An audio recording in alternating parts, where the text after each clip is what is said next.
Happy New Year and welcome to Season 2, Episode 1 of Carson Now's Weekly Pulse podcast. This week's episode is sponsored by Gina's Good Life Music and Lounge. This week we are taking a look at the big stories from the start of the year through yesterday, January 8th, local weather, and upcoming events. Happy New Year!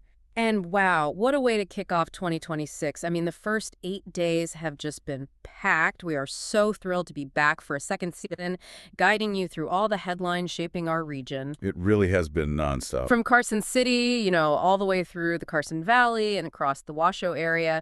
It's already been this really dynamic mix of serious financial concerns, the first rumblings of political campaigns, and, well, some pretty intense winter weather. That's the perfect way to put it. And for everyone joining us, this is our deep dive into all the reporting we've been doing this past week. Our mission, as always, is to take that stack of articles and turn it into a clear, concise understanding of what's happening in our community. So here's how we're going to break it all down for you. We're hitting the biggest stories first, the financial and political pulse checks, because, those two things are so deeply connected right now. They really are. Then we'll shift into the heart of our community with some great education and wellness highlights. After that, we'll wrap up with a detailed look at the weather, which I think everyone is watching, and of course, that comprehensive weekend calendar for Friday the 9th through Sunday the 11th. Sounds like a plan. Okay, let's just dive right in with what is, I think, arguably the most sobering and critical headline we reported on this week. It's one that's causing some serious anxiety for our neighbors down in Douglas County, and it all has to do with the financial stability of their public schools. It's really hard to overstate the gravity of the situation. This is the most critical local story we covered.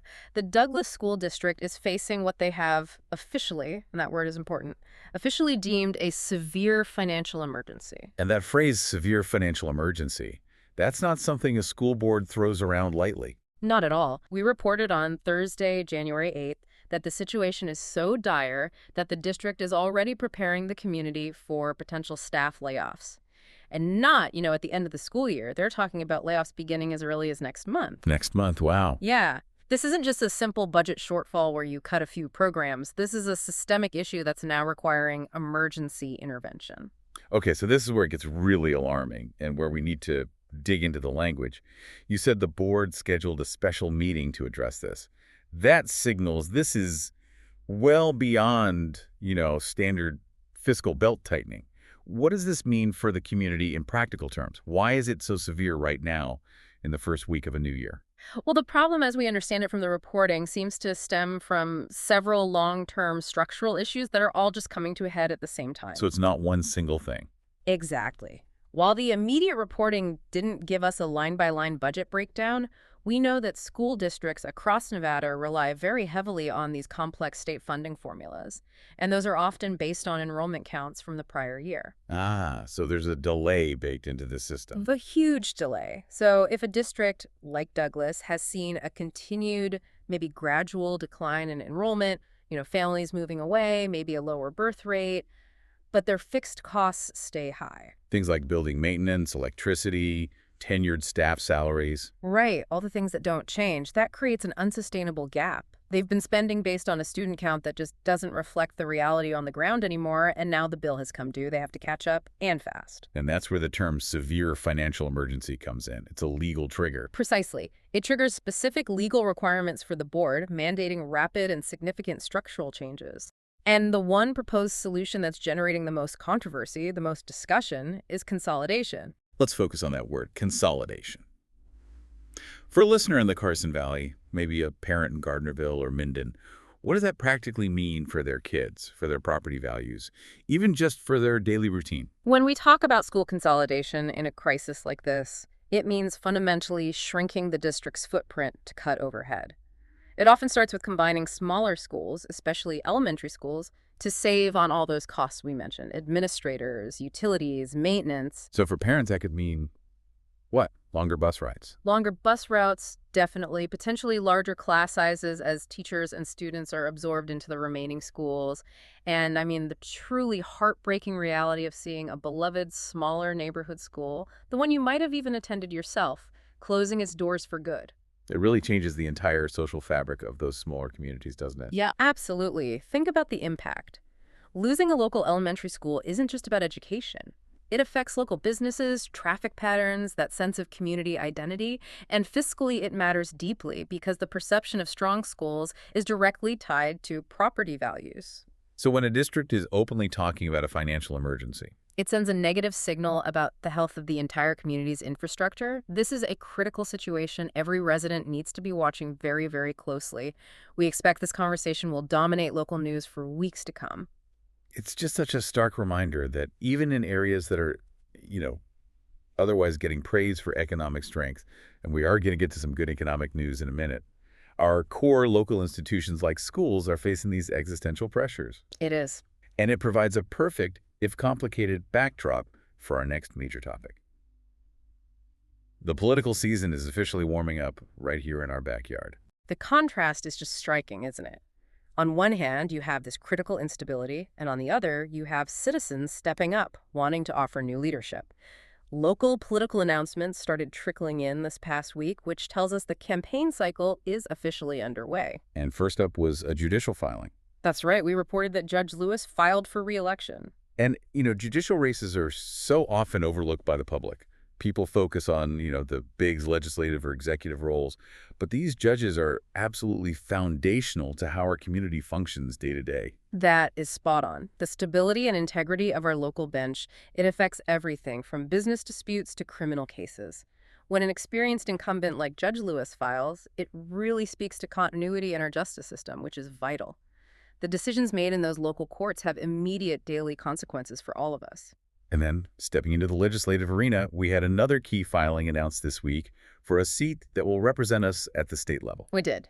Carson City resident Oscar Fuentes formally announced his run for Nevada Assembly District 40. And this is great news for civic engagement, especially when you think about the seriousness of the issues we just laid out in Douglas County. Exactly.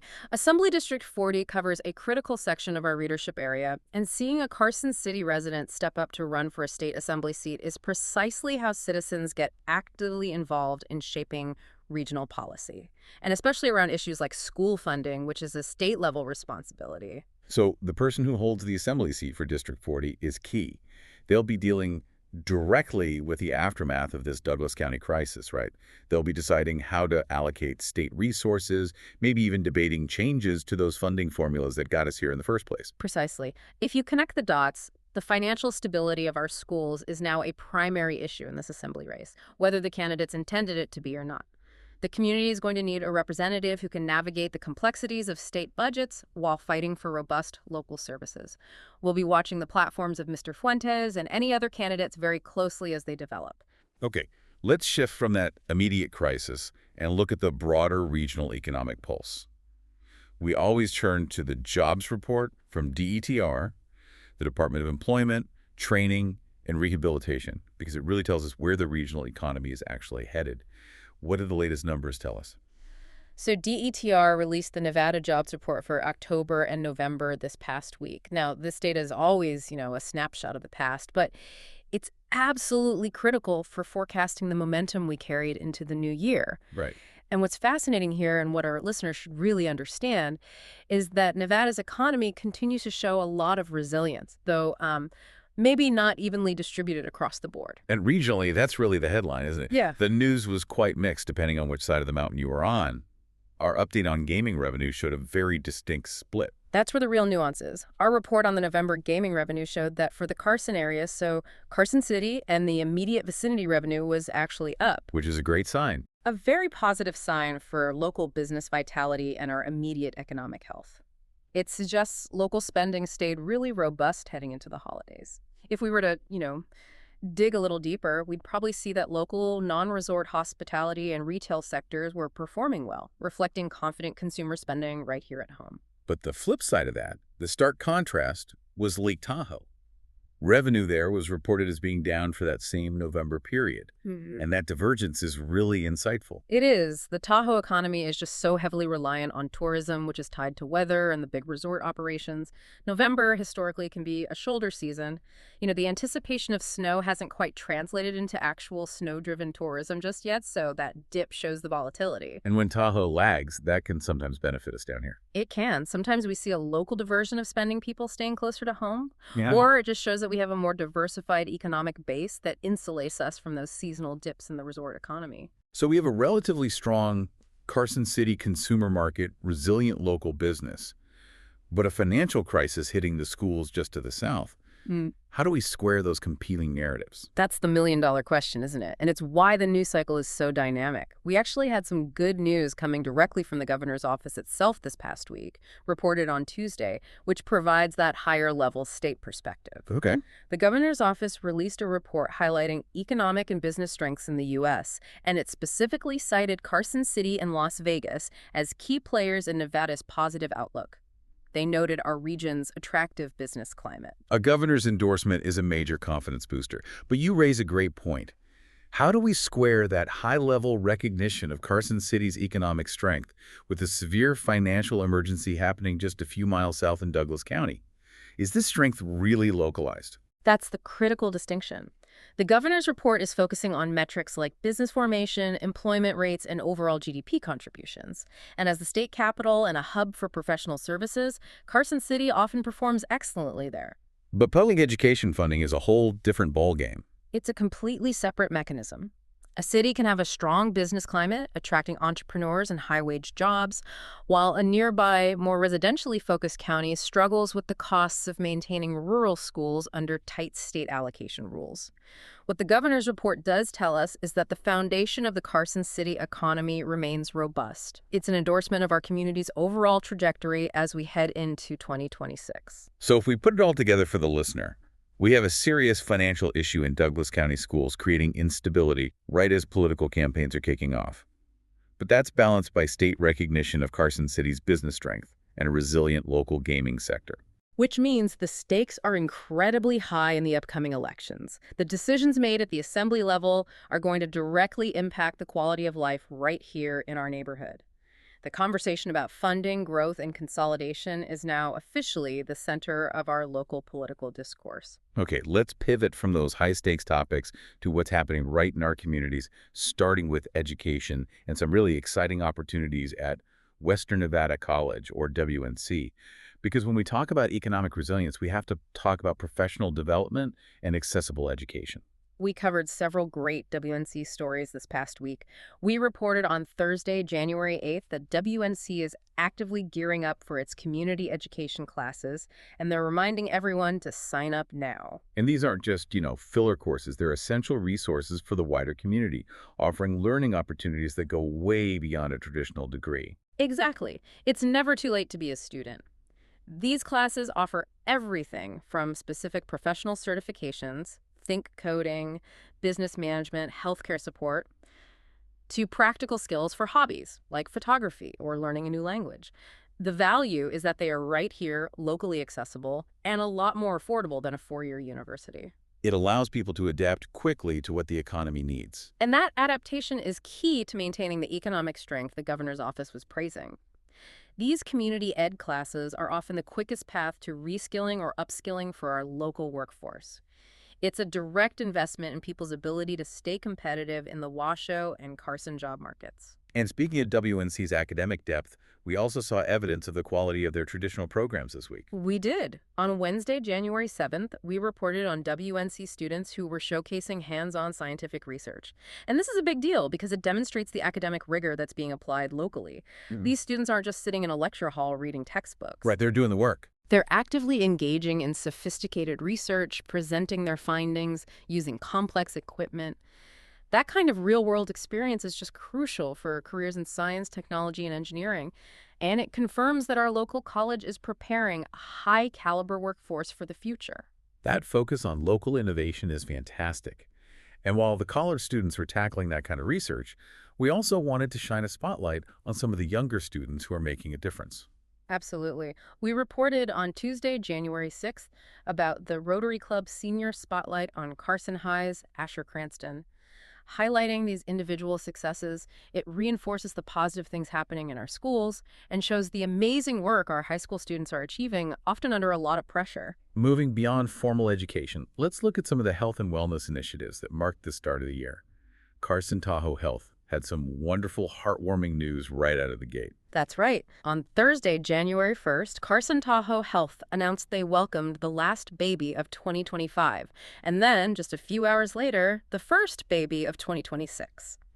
It's a delightful, traditional story that always brings a little bit of cheer to the new year. The ultimate good news story. It is. We also reported on a wave of birth announcements for the final days of 2025, which is always just a nice reminder of the constant, healthy growth in our community. But for those looking to follow through on their more critical New Year's resolutions, the ones that actually improve health outcomes, we had a very practical piece of health news this week. We did. For anyone who made a commitment to quit nicotine in 2026, we reported that nicotine cessation classes began on Thursday, January 8th at Carson Health. The timing is just crucial. Right at the peak of resolution season. Exactly. We see that surge in people wanting to quit, and it's excellent that professional supported resources are immediately available right here in Carson City for people to take that important step.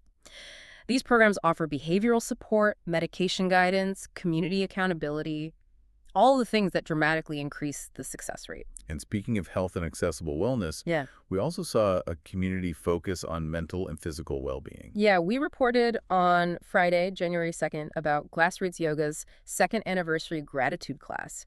What really stands out about this event is its focus on accessibility and community connection. It was a donation-based yoga class. And it wasn't gated by cost. Not at all. It was all about shared community and gratitude, which is just a great example of a local business actively contributing to public health. Now we need to dive into a topic that has sparked a lot of conversation among parents and educators, not just here, but across the country. It's that difficult balance of screen time and social media. We featured a story on Tuesday, January 6th, about the Wait Until 8th campaign. This campaign is such a powerful example of grassroots advocacy. It's being driven by local parental concern. Local moms are leading the charge, urging parents to delay buying smartphones for their children until they reach the 8th grade. It's around age 13 or 14. Right. And this isn't just about limiting screen time. It's really rooted in the developmental science of childhood. Okay, so let's explore the core arguments these mothers are presenting. What are the key pieces of information they're trying to share with other parents? Well, the campaign often cites research that's related to the impact of social media access on the developing adolescent brain. They focus on the rise in mental health issues, particularly anxiety, depression, and poor self-esteem, which often correlate with early and unregulated social media use. And the argument is that younger kids just aren't ready for it. They lack the emotional maturity and the critical thinking skills to navigate the complexities, the comparisons, the potential for cyberbullying that's just inherent in platform culture. By waiting until 8th grade, the hope is to protect those foundational developmental years from constant digital distraction and validation seeking. It's such a timely and difficult topic because for so many parents, the pressure to conform and provide a smartphone starts way earlier than 8th grade. Yeah. This campaign forces parents to think critically about when and how they introduce this technology. That's the tension right there. Convenience versus well-being. And what the Wait Until 8th campaign does is it provides a unified communal solution.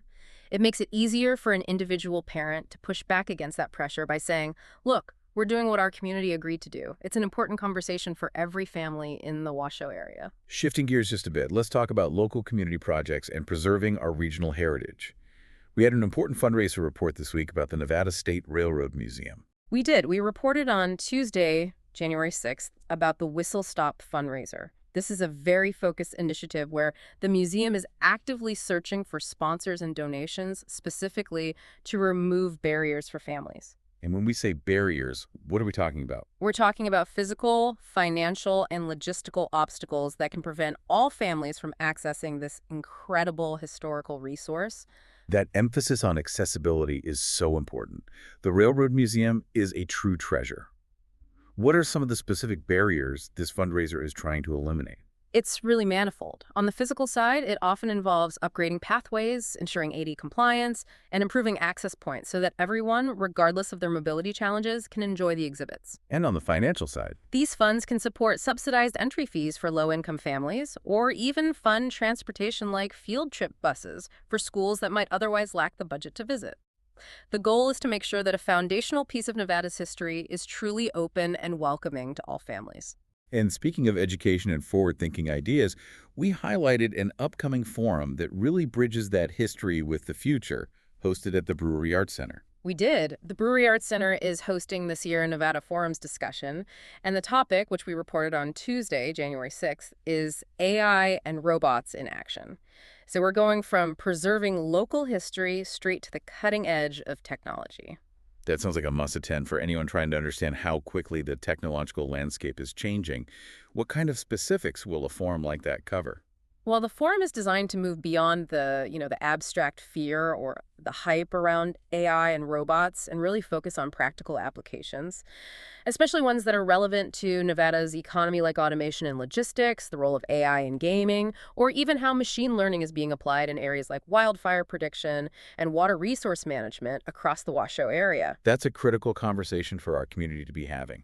Absolutely. We need to start having these high-level, practical conversations about how these emerging technologies are going to impact our future workforce and our infrastructure. And staying with that theme of innovation and regional focus, another forward-looking piece of news we covered this week had to do with conservation efforts across the western U.S. Yes, we noted the opening of nominations for the inaugural $50,000 Schnitzer Prize of the West. This prize is a major commitment.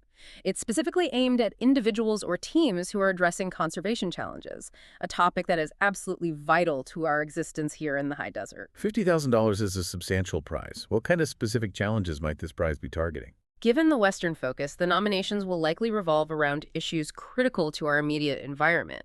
So, sustainable water use strategies, innovative land restoration techniques after wildfires, preserving biodiversity in the face of climate change, maybe even creative solutions for wildlife migration corridors that have been disrupted by development. A prize of this magnitude will attract highly motivated, expert individuals, potentially bringing new environmental solutions and funding directly into our region. Now let's cover a mix of miscellaneous local news and safety alerts that affect our daily lives, starting with an unfortunate but very immediate infrastructure issue in Dayton. On Thursday, January 8th, we had a reader report about a burst water main right at the McDonald's in Dayton. And while that headline sounds very localized, the impact was immediate and widespread. It blocked a lane on Highway 50 West. Which is a major commuter route. A huge one. It's a perfect example of how quickly a local infrastructure problem, like an aging water main, can ripple out and affect regional traffic flow for hundreds of drivers heading into Carson City.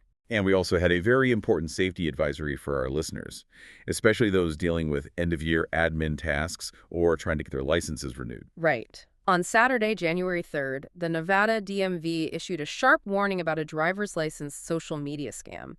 These scams are getting so sophisticated, often using convincing graphics and a sense of urgency to trick residents into clicking malicious links to update their information. This is such vital information. It is. These phishing attacks prey on people during busy periods. We just have to encourage everyone to remember. The DMV will never solicit personal information or payment links through an unsolicited text or social media message. Always go directly to the Secure Nevada DMV website to confirm anything. Staying on that safety theme, and this is crucial for anyone heading up to the mountains, we reported on the expansion of Tahoe fire coverage this week. That was reported on Thursday, January 8th, and it is excellent news for safety. The Alert Wildfire CAM network, which is a critical system for early fire detection across the Sierra, expanded its Tahoe coverage area. And this expansion was supported by utility financial backing, which shows a serious commitment to community resilience. For those who might be unfamiliar with the Alert Wildfire system, what does this expansion actually mean for our regional safety? Why is it more than just putting up some new cameras? Well, these aren't your static highway cameras. The Alert Wildfire Network uses these high-definition 360-degree rotating cameras, often paired with rapid AI detection software. They can pinpoint the exact location of a puff of smoke within seconds of it appearing. Which is all about response time. It cuts down that crucial response time needed to contain a small fire before it becomes a massive incident, especially in the remote and rugged terrain of the Tahoe Basin. This expansion means greater preparedness and faster response times, protecting both property and lives. Before we move on to weather, I want to mention one of the opinion pieces we carried this past week, because I think it grounds us in why we all live here and provides some necessary reflection after running through so much high-stakes news. We ran a Pine Nuts opinion piece on Sunday, January 4th, that was really evocative. It took a moment to reflect on our region's history, and it specifically referenced Mark Twain's beautiful writing about the soul-expanding experience one has looking over the Carson City foothills. It's such an important pause, isn't it? After talking about financial crises, political races, and worrying about burstwater mains, taking a moment to appreciate the spectacular, unique landscape that anchors our entire community is just essential. It is. Twain wrote about the Sierra air being so pure it was like wine. And that kind of reflection reminds us of the intrinsic value of the place we call home, completely separate from the economic headlines. It connects us back to the region's deep history and reminds us why those conservation challenges we talked about, like the Schnitzer Prize, are so vital. And speaking of the Sierra Nevada, that brings us right into our weather recap and the forecast for the coming weekend.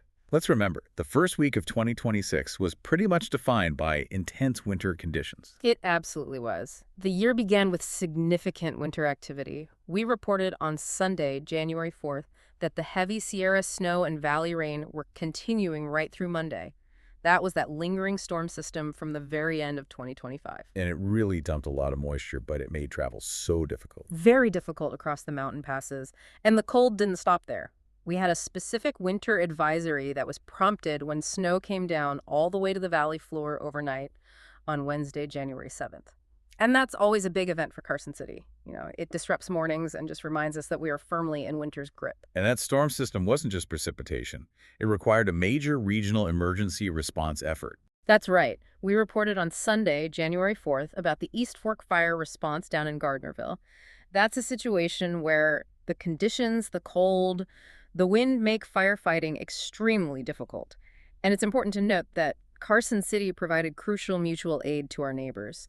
It's during these major weather events that you really see how our local agencies collaborate to protect residents. A huge thank you to all those first responders who were out in that cold. Now, let's look ahead. We're airing this on Friday morning, January 9th. Based on the National Weather Service data, what does the weekend look like? It feels like we are finally emerging from that deep freeze. We are, and it is a very welcome change. The extended forecast shows a definite clearing trend and a noticeable, pleasant warm-up, especially as we get to Sunday. Let's start with today, Friday, January 9th. Today looks sunny, with a high near 40 degrees Fahrenheit. The wind should be light, which is perfect for stepping outside after the storms. Tonight, Friday night, will be mostly clear, but it's still dipping down, with a low around 18 degrees. So still cold overnight, but the daylight hours are looking much nicer. Much nicer. Perfect for getting out after a week of intense weather. How about Saturday, January 10th? Saturday is mostly sunny. We continue that trend of clearing skies, and the high climbs just a little bit to 43 degrees. We expect calm wind throughout the day, which is excellent news for anyone planning outdoor activities. Saturday night will be mostly cloudy, but the low stays pretty manageable, around 22 degrees. And finally, Sunday, January 11th, looks like the clear winner of the weekend, temperature-wise. It definitely does. Sunday is mostly sunny, and we see a very nice jump in temperature. The high will be near 49 degrees Fahrenheit. Almost 50. Just shy of 50 degrees, which is absolutely fantastic for early January in this region. Sunday night will be mostly clear with a low around 26. So essentially we have a cold but clear weekend ahead, peaking nicely with sunshine and relatively mild temperatures on Sunday. A clear, sunny weekend is the perfect signal to get out and enjoy our community, especially after being cooped up. So let's transition now to our comprehensive weekend event calendar for Friday, January 9th through Sunday the 11th. And before we jump into the calendar, a crucial reminder for everyone listening. What we cover here are just the highlights. You should always check carsonnow.org for the full, hyper-detailed calendar. You can sort by category, location, time. We're just giving you the blueprint for the weekend. Excellent point. Kicking off today, Friday, January 9th, for those looking to start their day with some high energy and movement. We have Jazzercise Carson City happening at Yapple's Ballroom. This is for the truly early birds. It starts early at 7:30 o'clock in the morning. A great way to get the metabolism going and shake off the week's chill. And for those looking for connection, conversation, or maybe just to network over a warm drink, we have a great event for that. Cafe Connections is happening at Comma Coffee from 9 o'clock to 11 o'clock in the morning. This is a wonderfully casual chance to meet new people, share ideas, and get inspired. Really brings locals together at a favorite spot. And since this deep dive is proudly sponsored by Gina's Good Life Music and Lounge, let's make sure we highlight the music and entertainment events that really dominate the evening schedule, including Gina's own weekly lineup, which runs all weekend. Absolutely. Gina's is a cornerstone of the local music scene. And beyond their weekly lineup, for those who are ready to take the stage themselves, we have a couple of great karaoke options on Friday night. First up, you can find karaoke Friday night at Polecat Tavern. This one starts at 7 o'clock in the evening. And it's worth noting for the regulars, this is specifically the second Friday of the month for their schedule. And if you prefer a different venue, karaoke is also happening at Saltwater Tavern. That's every Friday night, and it starts a bit later to catch the late crowd at 9 o'clock in the evening. Two great options for local nightlife. Moving into Saturday, January 10th, we again see a repeat engagement for socializing and connection early in the day. Yes, Cafe Connections is happening again on Saturday morning, but this time at a different location, Shat's Bakery. That runs from 9:00 o'clock to 11 o'clock in the morning. Another perfect opportunity to connect with the community over coffee and some fantastic local pastries. And then as Saturday night approaches, we hit the music and dance scene again, building on Gina's ongoing lineup. The music events on Saturday include the continuation of Gina's Good Life Music and Lounge's weekly lineup, which is always a reliable local spot for live music and a great atmosphere. But the big dedicated dance event for Saturday night is House Music Dance Night with Marcus Scott at Saltwater Tavern. That's right. This event is noted as a monthly vibe at Saltwater Tavern, bringing high energy to the dance floor with a dedicated DJ set. That party kicks off at 9 o'clock in the evening and runs late. Wrapping up the weekend on Sunday, January 11th, we have a great mix of arts and education for the whole family, capitalizing on that beautiful, mild weather forecast. For the artists in the community, whether you are looking to practice or learn, there is the Portrait Figurative Painting and Drawing Open Studio with Paulo Acuna. These are weekly supported sessions at the Brewery Arts Center, running from 12 o'clock in the afternoon to 5 o'clock in the afternoon. An inspiring environment for all skill levels. It really is. And for families with younger children interested in learning and exploring, science, technology, art, and math, we have Family STEAM Sunday. At the Railroad Museum. Exactly, at the Nevada State Railroad Museum from 1 o'clock to 2:00 o'clock in the afternoon. This is a brilliant weekly event that features a different hands-on STEAM project every Sunday. It connects back to the history of the museum while offering engaging activities for the younger learners in the family. And finally, closing out the weekend, we return to the music for a relaxed Sunday evening jam session. We have the Unplugged Acoustic Jam and Sing-Along at Polecat Tavern. This is a nice, laid-back event starting at 5 o'clock in the evening, where fellow jammers and singers can take turns sharing music in a friendly, low-key setting. The perfect way to wind down the weekend before Monday hits. What a fantastic week of news and a robust weekend ahead. We covered everything from the serious financial emergency facing the Douglas School District, a story that I think will define the early part of this year, to the kickoff of the political season, with filings from Judge Lewis and Assembly candidate Oscar Fuentes. We analyzed the surprisingly strong local economic data, contrasting Carson City's resilience with the struggles in Tahoe and the critical need for solutions in Douglas County. And we dove into community conversations like the Wait Until 8th campaign, discussing the reasons why local mothers are pushing for delayed smartphone use. And we highlighted all the positive initiatives, including the crucial scientific research happening at WNC, the welcome of the first baby of 2026, and those vital community efforts like the Whistle Stop fundraiser. And the transition from heavy snow to bright, sunny days this weekend provides a hopeful backdrop to all of it. Before we sign off, we just want to remind you of the founding principles that drive the journalism you read and hear from Carson Now. We fundamentally believe that community news belongs to the community, and we see every engaged resident as a crucial part of our news-gathering process. That's right. Everyone is a reporter. The most accurate, insightful local journalism comes from a dedicated mix of involved citizens reporting what they know and see, professional journalists helping synthesize it, and sharp-eyed readers who question everything. We want you to be an active part of this effort. Absolutely. If you want more details on any of the stories we covered, from the specifics of the financial crisis in Douglas County to the full event schedule, please direct your browser to carsonnow.org. You can read the full stories there, or even submit your own news tips, photos, and calendar events directly to us. And if you enjoyed this comprehensive deep dive and felt better informed, please help us grow by liking and sharing this podcast and following us on social media. Your support is essential and helps us continue providing this level of local journalism. So as you look forward to that 49-degree high on Sunday and the clear weather, what's your final provocative thought for our listeners this week? Given the clear weather ahead after those recent storms, and recalling that beautiful sentiment from the Pine Nuts opinion piece about Mark Twain's appreciation for the Carson City foothills, I think this weekend is the perfect time for a necessary reflection. We've discussed high-stakes finance and political pressures, but those pressures can so easily distract us from the beauty of where we live. So perhaps you could explore one of the local arts venues we mentioned, like the Brewery Arts Center. Or better yet, take a quiet moment to climb to a vantage point and just look over the Carson City foothills yourselves. Take a pause, breathe that Sierra air, and absorb the natural beauty and the unique history of the place we call home, grounding yourself before the next week of news begins. That's a great thought to end on. Thank you for joining us for Season 2, Episode 1 of Carson Now's Weekly Pulse podcast. We'll be back next week with another recap of the stories that matter most to you. Enjoy your sunny and clear weekend.